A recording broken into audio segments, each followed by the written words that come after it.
국민 여러분, 여야 동료 의원 여러분, 한국행정연구원이 조사한 국회의 기관 신뢰도는 2022년 기준 24.1%로 2013년 이후 10년 연속 모든 국가기관, 민간단체, 언론 중 최하위를 기록했습니다. 국민들은 국회를 가장 심각한 개혁 대상으로 보고 있습니다. 사회를 개혁하려면 먼저 국회부터 스스로 개혁해야 합니다. 우리 국민의힘은 22대 국회에서 5대 정치 개혁을 추진하여 의회 정치를 확실하게 바꾸겠습니다. 첫째, 준연동형 비례대표제를 반드시 폐지하고 외부 독립기구를 통해 선거제도를 바꾸겠습니다. 지난 20대 국회 당시 더불어민주당은 소수 야당과 함께 준연동형 비례대표제를 도입했습니다. 공수처법을 통과시키기 위한 야합이었습니다. 국민도 모르고 언론도 모르고 정치인 스스로도 모르고 오로지 계산기만 아는 선거제도를 도입한 결과가 어땠습니까? 위성정당의 탄생을 유발한 것은 우리 민주주의에서 최악의 태행이었습니다. 위성정당, 떴다방 정당이 난립하면서 민의는 왜곡되었습니다. 21대 국회의 불행은 이미 그때 시작되었다고 해도 과언이 아닙니다. 그동안 정계특위에서 이를 바로잡기 위한 논의를 거듭했습니다. 결국 야당이 정략적 판단에 따라 준연동형 비례대표제가 그대로 유지되게 되었습니다. 정말 국민들께 면목 없는 일입니다. 그 결과 지난 총선보다 훨씬 더 심각한 막장 정치 드라마가 펼쳐지고 있습니다. 투표용지 길이가 지난 총선의 48cm를 넘어 최대 1m가 될 수도 있다는 우려가 나옵니다. 그 1m 투표용지 안에 구속됐거나 실형을 선고받은 부적격 정치인들, 대한민국을 부정하고 이적단체에 가담한 반국가 세력들이 줄줄이 포함될지 모릅니다.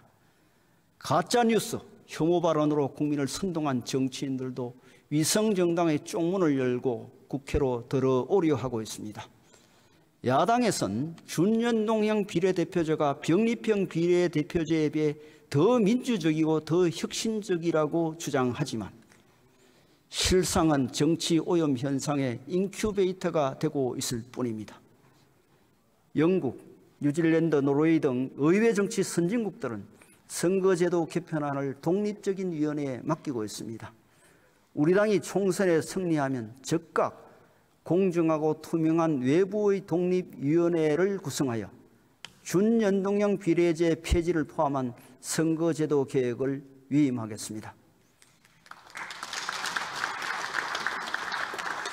둘째, 선거구 획정 역시 중앙선거관리위원회의 권한을 넘기겠습니다. 국회의원 선거가 49일 앞으로 다가왔는데 아직도 선거구가 정해지지 않았습니다. 중앙선거관리위원회 국회의원 선거구 획정위원회의 권고안은 여야와 사회 각계에서 추천한 위원들이 인구수 변동에 따라 공정하게 정한 결과입니다. 그런데 야당은 선거구 획정위원회의 권고안을 무시하고 의석수 유분리를 주장하며 결정을 미루고 있습니다. 그 결과 현재 유권자도 출마자도 내 선구가 어딘지 모르는 황당한 상황이 벌어지고 있습니다. 우리 국민의힘이 22대 총선에서 다수당이 되면 선거구 획정 권한을 중앙선거관리위원회에 온전히 넘겨 총선 때마다 반복되는 선거구 혼란을 방지하겠습니다.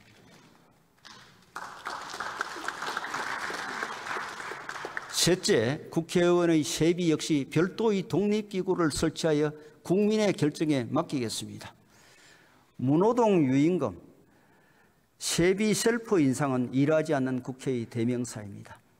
영국 하원은 보수 결정을 외부 전문가들로 구성된 독립의회윤리심사기구에 맡겼습니다.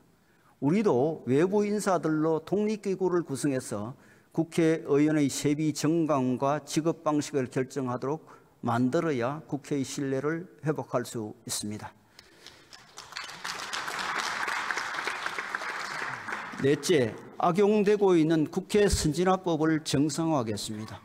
국회 선진화법이 규정한 안건조정위원회는 여야의 극한 대립을 막고 협상 문화를 정착시키라는 국민적 요구를 반영한 제도입니다. 하지만 아무리 선의에 의한 제도라 하더라도 이를 악용하면 오히려 독이 된다는 사실을 지난 21대 국회 내내 확인할 수 있었습니다. 위성성 정당을 활용하고 그것도 모자라면 위장 탈당까지 해서 합법적 날치기를 감행했습니다. 우리 당은 다수당이 되더라도 이를 답습하지 않겠습니다. 안건조정위원회의 구성 방식 변경이나 단서조항 신설 등의 법 개정을 통해 제도를 도입한 취지를 살리겠습니다. 다섯째, 입법 품질을 높이겠습니다. 국회의원들이 발의하는 법안 수는 크게 늘었지만 법안이 본회의를 통과하는 비율은 갈수록 떨어지고 있습니다.